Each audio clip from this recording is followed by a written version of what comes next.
Shalom, selamat malam Tuhan.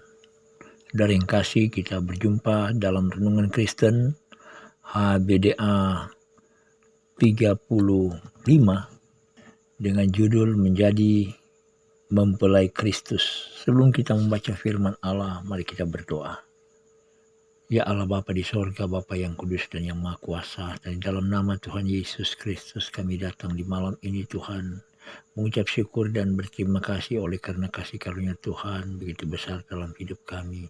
Engkau sudah menyertai kami Bapa, Engkau sudah bersama-sama dengan kami. Engkau tidak pernah meninggalkan perbuatan tangan-Mu dan membiarkan kami Tuhan. Dan di saat ini Bapa, kami akan membaca firman-Mu, kiranya Tuhan Engkau memberkati firman ini, menguduskannya, menyucikannya Bapa, dan menyempurnakan di dalam hidup kami. Berfirmanlah ya Tuhan di malam hari ini, karena kami ingin belajar firman-Mu. Dalam nama Tuhan Yesus, haleluya, amin. Saudara-saudara yang kasih dalam Tuhan, firman Tuhan di malam hari ini, mari kita baca di dalam kitab Perjanjian Lama, Yehezkiel 16, ayat 8 dan 9. Yehezkiel 16 ayat 8 sampai 9 dengan judul bacaan Allah memungut Yerusalem menjadi istrinya.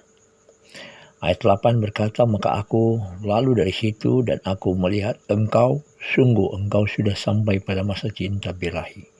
Aku menghamparkan kainku ke aib kepadamu dan menutupi auratmu.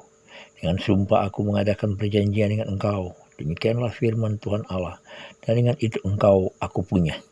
Aku membasuh engkau dengan air untuk membersihkan darahmu daripadamu, dan aku mengurapi engkau dengan minyak. Haleluya. Demikian firman Tuhan, saudara-saudara. Dan saya akan mengantar saudara-saudara dalam satu perumpamaan, suatu cerita. Di mana di zaman dahulu apabila seorang pemuda Tionghoa ingin mencari jodoh, seringkali memakai perantara yang istilahnya pada hari ini adalah mak jomblang. Pada suatu hari pemuda yang bernama Apin ingin berumah tangga. Sesuai dengan jadwal yang sudah ditetapkan oleh mak jomblang, Apin boleh melihat calonnya dari jauh. Ketika tiba saatnya untuk melihat calon istrinya, hati Apin berdebar-debar.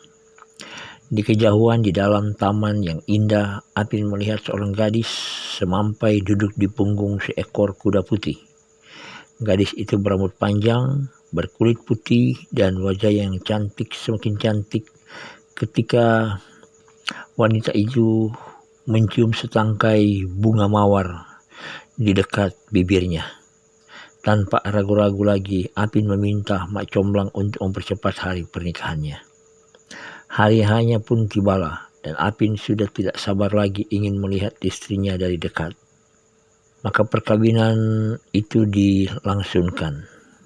Dan selesai mereka mengadakan acara perkawinan, suatu saat di kamar pengantin Apin membuka cadar merah istrinya sambil menahan napas. Ternyata apa yang Apin lihat, Apin hampir pingsan ketika melihat istrinya berbibir sumbing. Apin langsung teringat dengan bunga mawar yang menutupi bibir calonnya itu. Apin merasa ditipu, marah, dan ingin menceraikannya. Saudara-saudara yang kasih dalam Tuhan, cerita ini membawa kita bahwa semua orang ingin berumah tangga, memiliki istri. Begitu juga sebaiknya seorang istri, seorang wanita menambahkan suami yang baik dan tidak bercacat. Keluarga merupakan bagian terkecil kerajaan Allah di tengah dunia. Konteks firman menyatakan bahwa Allah adalah mempelai pria dan umat yang percaya adalah mempelai wanita. Inilah wujud pertunangan yang akan menuju pada jenjang perkawinan gereja yang setia. Tuhan Allah sebagai mempelai pria, saudara-saudara memandang Yerusalem untuk dipungut menjadi istrinya atau mempelai wanita. Kalau kita membaca di mana Tuhan Allah tidak mempertimbangkan atau menggunakan pertimbangan lahiriah, namun Allah melihat kedalaman hati umat manusia. Allah sangat memahami kodrat kelemahan manusia yang diciptakannya. Dikatakan dalam firman, walaupun Yerusalem melakukan perbuatan keji bagi pandangan Tuhan, yang sebenarnya sangat cacat dan tidak layak menjadi istrinya. Namun Allah menyatakan pada ayat 8c, dengan sumpah aku mengadakan perjanjian dengan engkau, Yerusalem. Demikian firman Tuhan Allah, dan dengan itu engkau aku punya. Pada awalnya Tuhan sangat geram, bahkan memberi hukuman pada Yerusalem, karena umat tidak setia kepada Tuhan. Namun Allah sangat setia menepati janjinya. Apalagi ketika Allah melihat umat menendang-nendang dengan kaki sambil berlumuran darah. Itulah sebabnya dengan kesetiaan dan janji Tuhan, ayat 9 berkata, aku membasuh engkau dengan air untuk membersihkan darahmu daripadamu, dan aku mengurapi engkau dengan minyak. Saudara-saudara yang kasih dalam Tuhan, melalui pembacaan ini, hal ini menjelaskan kepada kita bahwa dalam keadaan wujud kita sebagai orang yang berdosa, telah melakukan perbuatan keji di hadapan Tuhan. Kita sudah banyak melakukan penyembah berhala. Kita telah melakukan perbuatan-perbuatan yang tidak setia. Kita sebenarnya telah cacat di hadapan Allah. Telah banyak melakukan percabulan, iri hati, kebencian, suka mementingkan diri, kemalasan, bahkan telah banyak dosa di hadapan Allah, dan itu sudah cacat di hadapan Allah. Namun saya percaya bahwa ketika saudara mendengarkan firman Allah ini, jagalah diri saudara-saudara di hadapan Allah. Serahkanlah diri saudara, setialah kepada Tuhan, supaya Allah tidak mendapati kita cacat di hadapannya. Kita saudara-saudara belajar dari kitab Lukas. Kalau saudara baca dalam kitab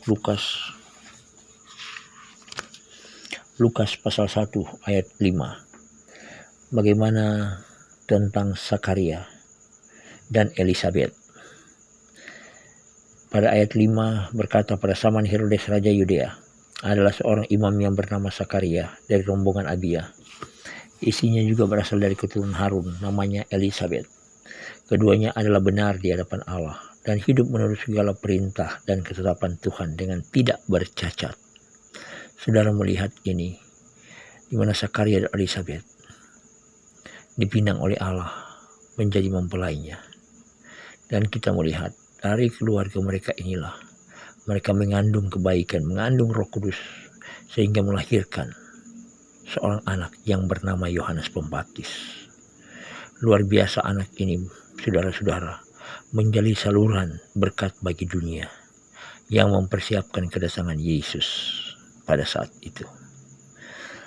Saudara-saudara yang kasih dalam Tuhan, kalau kita juga membaca firman Tuhan dalam Efesus pasal 1 ayat 3 dan 4, Paulus menulis kepada jemaat Efesus seperti ini. Terpujilah Allah dan Bapa Tuhan kita Yesus Kristus, yang dalam Kristus telah mengaruniakan kepada kita segala berkat rohani dalam sorga. Sebab di dalam Dia Allah telah memilih kita sebelum dunia jadikan, supaya kita kudus dan tak bercacat di hadapannya. Saudara sudah membaca firman Allah, bahwa kita sebagai orang yang percaya, yang saat ini setia dan mendengarkan firman Allah ini, saya percaya saudara-saudara semula telah dipilih oleh Allah untuk dijadikan istri seperti dalam bacaan, dijadikan mempelai Kristus, istrinya Allah, untuk kawin bersama dengan Tuhan. Karena itu mari kita menjaga kekudusan hidup kita, kesucian kita, supaya nyata di hadapan Allah bahwa kita tidak bercacat di hadapannya. Saudara-saudara, berbahagialah saudara yang mendengarkan firman Allah ini. Dan saya yakin dan percaya di malam hari ini, bagi mereka yang mendengarkan firman Allah, pasti hidup saudara diberkati, dan Allah akan mempersiapkan kehidupan saudara selanjutnya menjadi istrinya Allah, mempelai Kristus Yesus yang sudah disiapkan mulai malam hari ini. Terpujilah Engkau ya Tuhan. Mari kita berdoa. Bapa, kami ucap syukur, berterima kasih atas firman ini yang mengajarkan kepada kami bagaimana kami harus hidup kudus, suci dan tak bercacat di hadapan-Mu, untuk mempersiapkan diri menjadi mempelai Kristus, menjadi istrinya Allah. Karena itu Tuhan, kerinduan Tuhan dan kebanggaan kami adalah merupakan satu jaminan janji Allah yang sangat luar biasa, yang perlu Tuhan kami terima, dan itu menjadi bagian dalam hidup kami. Karena itu Bapa, terima kasih malam ini. Dengan firman ini kiranya Engkau meteraikan hidup kami, supaya kami menjadi mempelai Kristus.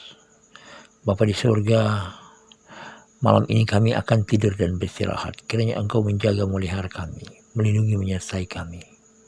Kiranya malaikat surga yang menjaga kami di tempat perduaan kami, peristirahan kami. Dan Engkau persiapkan kami Tuhan pada besok pagi dengan kekuatan tubuh yang sehat dan diberkati.